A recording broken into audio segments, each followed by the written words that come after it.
प्रकरण 17। शशि और 3 नीलम। तुम्हारी और मेरे बेटे की स्वामी श्री युक्तेश्वर जी के बारे में इतनी ऊंची धारणा होने के कारण ही मैं किसी दिन उनसे मिलने आ जाऊंगा।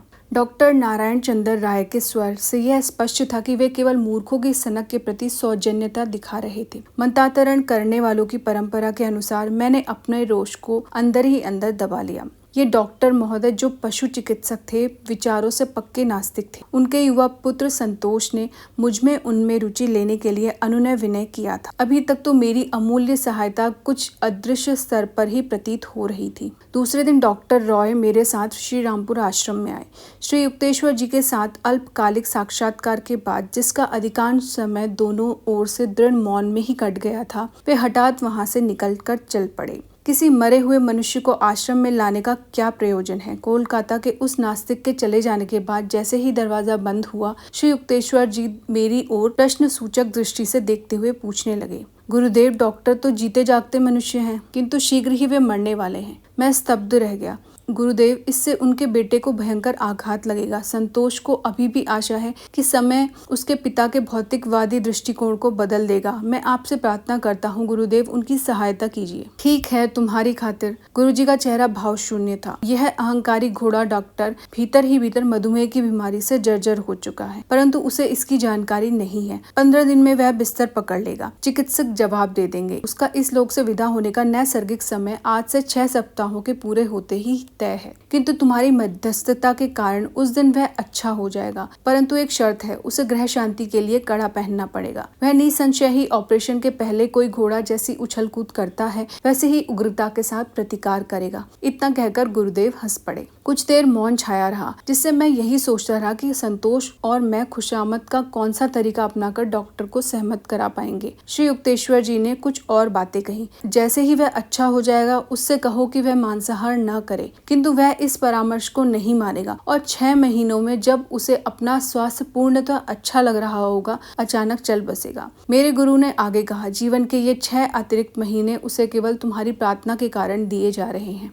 दूसरे दिन मैंने संतोष को बताया कि वह जौहरी को कड़ा बनाने के लिए कह दे। 1 सप्ताह में कड़ा बनकर आ गया, परंतु डॉक्टर ने उसे पहनने से इनकार कर दिया। मेरा स्वास्थ्य एकदम ठीक है। तुम लोग इस ज्योतिष की अंधश्रद्धा को मेरे मन में कभी प्रवेश नहीं दिला सकते। डॉक्टर युद्ध के लिए ललकारने की दृष्टि से मेरी ओर देख रहे थे। मुझे कौतुक के साथ स्मरण हो आया कि गुरुदेव ने इस आदमी की अड़ियल घोड़े के साथ योग्य ही तुलना की थी। 7 दिन बीत गए। डॉक्टर अचानक बीमार हो गए और तब नम्रता के साथ कड़ा पहनने के लिए राजी हो गए। 2 सप्ताहों बाद उनका इलाज करने वाले डॉक्टर ने मुझे बताया कि उनके बचने की कोई आशा नहीं है। उन्होंने मधुमेह से उनके शरीर में भीतर ही भीतर हुई विध्वंसकारी क्षति का हृदय विदारक विस्तार सहित वर्णन भी मुझे सुना दिया। मैंने असहमति में सिर हिलाकर कहा, मेरे गुरु ने कहा है कि 1 महीने की रुग्णता के बाद डॉक्टर रॉय ठीक हो जाएंगे। डॉक्टर अविश्वास से मेरी ओर देखते ही रह गए, परंतु 15 दिन बाद सकुचाते हुए वे मेरे पास आए। डॉक्टर राय पूर्ण रूप से स्वस्थ हो गए हैं। वे बोल पड़े, मेरे देखने में यह सबसे विस्मित कर देने वाली घटना है। इससे पहले कभी भी मैंने किसी मरणासन्न व्यक्ति को इस प्रकार अकल्पनीय रूप से स्वस्थ होते नहीं देखा। तुम्हारे गुरु सचमुच रोग मुक्त करने वाली शक्ति से संपन्न कोई सिद्ध पुरुष हैं। डॉक्टर रॉय से एक भेंट के बाद, जिसमें मैंने मांसाहार वर्जित करने की श्री युक्तेश्वर जी की सलाह दोहरा दी, मैं 6 महीने तक फिर उनसे नहीं मिला। एक दिन शाम को मैं अपने घर के बरामदे में बाहर बैठा हुआ था, तो वे मुझसे बातें करने के लिए थोड़ी देर रुक गए।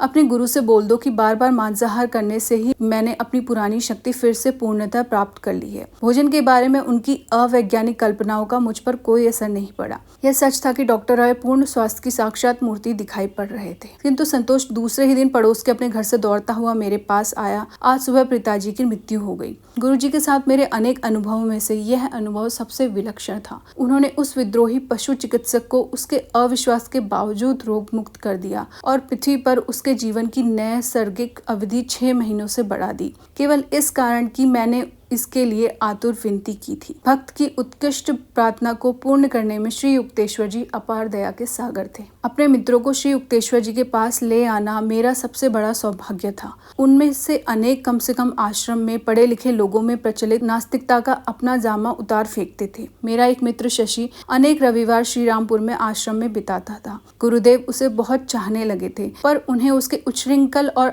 असंयत जीवन पर खेद होता था। शशि, अगर तुमने अपने तौर तरीके नहीं बदले तो अब से 1 साल में तुम घातक रूप से बीमार हो जाओगे। श्री युक्तेश्वर जी मेरे मित्र की ओर प्रेम भरे रोष के साथ देख रहे थे। मुकुंद साक्षी है, बाद में मत कहना कि मैंने तुम्हें सावधान नहीं किया था। शशि ने हंसकर कहा, गुरुदेव, मेरी इस शोचनीय दशा में मेरे भाग्य को नियंत्रित करने वाली शक्तियों को मेरे प्रति दीन वत्सल बनाने का भार मैं आप पर छोड़ता हूँ। मैं सुधरना चाहता तो हूँ, पर मेरा मन अति दुर्बल है। पृथ्वी पर मेरे रक्षणकर्ता केवल आप ही हैं। मैं किसी और बात में विश्वास नहीं करता। तो कम से कम 2 कैरेट का एक नीलम तुम धारण करो, उससे तुम्हारी सहायता होगी। मैं उसे खरीदने में असमर्थ हूँ। और वैसे भी गुरुजी, यदि कोई विपत्ति आ ही जाती है तो मुझे पूरा विश्वास है कि आप मेरी रक्षा करेंगे। तुम 1 वर्ष के अंदर 3 नीलम लेकर आओगे, पर तब उनसे कोई लाभ नहीं होगा, श्री युक्तेश्वर जी ने कहा। थोड़ी बहुत फेरबदल के साथ यही बातें नियमित रूप से चलती रहती थी। मैं सुधर नहीं सकता, शशि हास्यप्रद निराशा के स्वर में कहता, और आप में मेरा विश्वास मेरे लिए किसी रत्न से अधिक मूल्यवान है गुरुदेव। 1 वर्ष बीत गया। एक दिन मैं कोलकाता में गुरुदेव के एक शिष्य नरेन बाबू के घर में गुरुदेव से मिलने गया,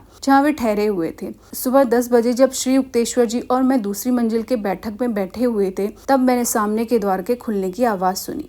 गुरुदेव का शरीर एकदम सख्त और सीधा हो गया। उन्होंने गंभीरता पूर्वक कहा, ये वह शशि है।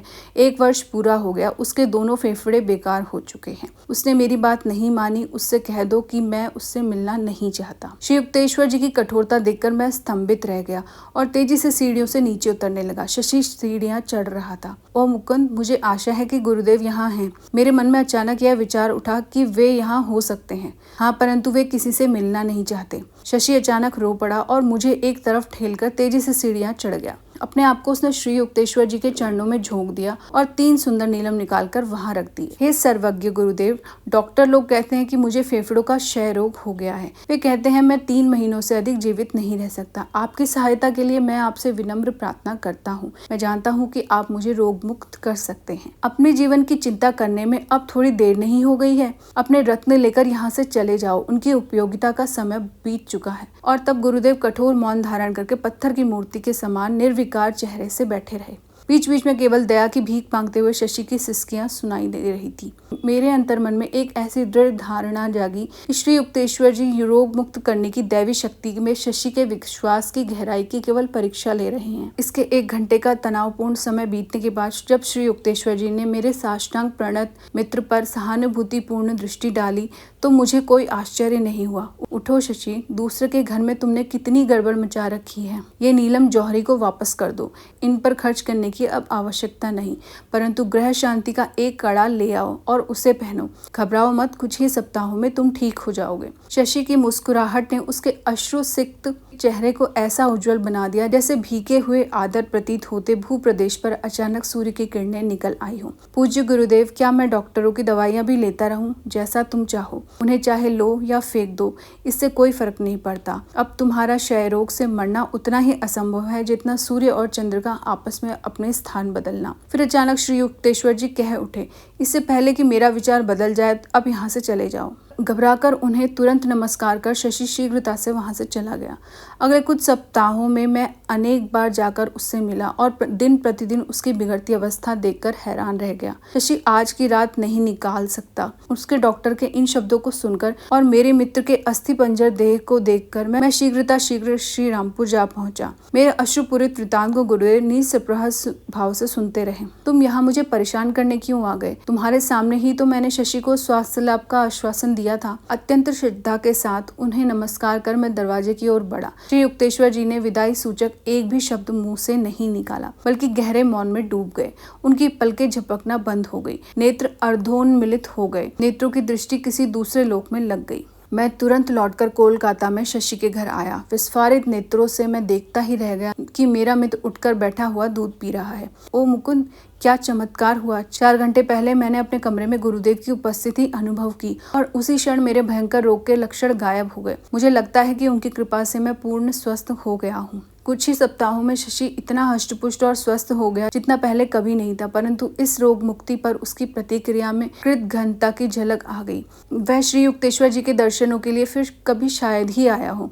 एक दिन उसने मुझे बताया कि उसे अपने पूर्व जीवन के ढंग पर इतना खेद हो रहा था कि गुरुदेव के सामने जाने में उसे उसे लज्जा आती थी। मैं इसी निष्कर्ष पर पहुंचा कि शशि की बीमारी ने उस पर परस्पर विरोधी परिणाम किया था। एक ओर उसकी इच्छा शक्ति को दृढ़ कर दिया था तो दूसरी ओर उसके आचार विचार को खराब कर दिया था। स्कॉटिश चर्च कॉलेज में मेरी पढ़ाई के पहले 2 वर्ष समाप्त होने आ रहे थे। कक्षा में मेरी उपस्थिति अत्यंत कम रही थी। मैंने जो कुछ थोड़ी सी पढ़ाई की थी वह भी केवल अपने परिवार के लोगों को शांत रखने के लिए की थी। मेरे 2 गृह शिक्षक नियमित रूप से मेरे घर आया करते। मैं नियमित रूप से अनुपस्थित रहता। अपने छात्र जीवन में कम से कम इस एक बात में अपनी नियमितता मुझे दिखाई पड़ती है। भारत में कॉलेज की 2 वर्ष की सफाई पढ़ने के बाद इंटरमीडिएट आर्ट्स का डिप्लोमा मिलता है। उसके बाद और 2 वर्ष की पढ़ाई करने के बाद विद्यार्थी अपनी बीए की डिग्री की आशा कर सकता है। इंटरमीडिएट आर्ट्स की वार्षिक परीक्षा भयंकर संकट बनकर सामने खड़ी थी। मैं पूरी भाग गया जहां मेरे गुरुदेव कुछ सप्ताह रहने के लिए गए थे। मन में यह धुंधली सी आशा ली हुए कि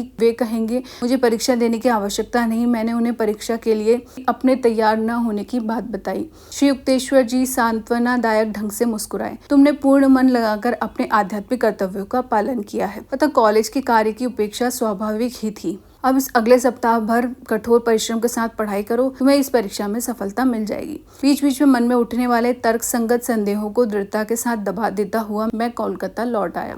अपनी मेज पर पड़ी पुस्तकों के पहाड़ को देखकर मुझे जंगल में रास्ता भटके किसी मुसाफिर जैसा लग रहा था। लंबे समय तक ध्यान करने के बाद मेरे मन में श्रम बचत की एक युक्ति आई। प्रत्येक पुस्तक को कहीं भी खोलकर जो भी पृष्ठ सामने आता मैं केवल उसी का अध्ययन करता।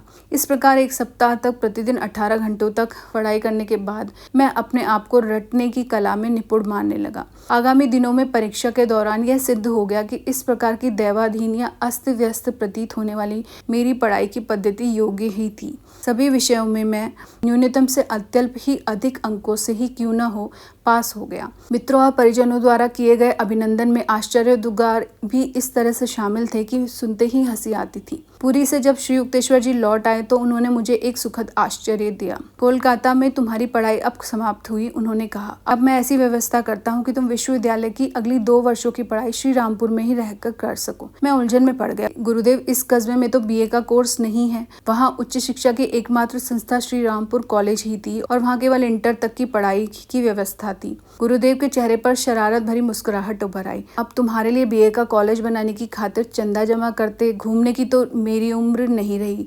लगता है मुझे किसी और के माध्यम से ही यह व्यवस्था करनी पड़ेगी। 2 महीने बाद श्रीरामपुर कॉलेज के अध्यक्ष प्रोफेसर हॉवेल्स ने सार्वजनिक घोषणा की कि 4 वर्ष का डिग्री कोर्स शुरू करने के लिए पर्याप्त धन एकत्रित करने में उन्हें सफलता मिल गई है। श्रीरामपुर कॉलेज कोलकाता विश्वविद्यालय की संबद्ध शाखा बन गया। उस कॉलेज में बीए के कोर्स के लिए दाखिला लेने वाले प्रथम छात्रों में मैं एक था। गुरुजी, आप मेरे प्रति कितने दयालु हैं। न जाने कितने दिनों से मेरी इच्छा थी कि कोलकाता छोड़कर यहाँ श्रीरामपुर में ही मैं प्रतिदिन आपके पास रहूं। प्रोफेसर हॉवेल्स को स्वप्न में भी इसकी कल्पना नहीं होगी कि उनकी सफलता में आपकी मौन सहायता का कितना हाथ है। श्री युक्तेश्वर जी ने कृत्रिम कठोरता से मेरी ओर देखा। अब तुम्हें ट्रेन पर इतने सारे घंटे नहीं बिताने पड़ेंगे और पढ़ाई के लिए बहुत सारा खाली समय मिलेगा। शायद अब तुम आखिरी समय में रट रट कर पास होने वाले न रहकर सच्चे अध्ययनकर्ता विद्यार्थी बनोगे। परंतु उनके स्वर में कहीं विश्वास का अभाव लग रहा था। प्रकरण 17 संपूर्ण।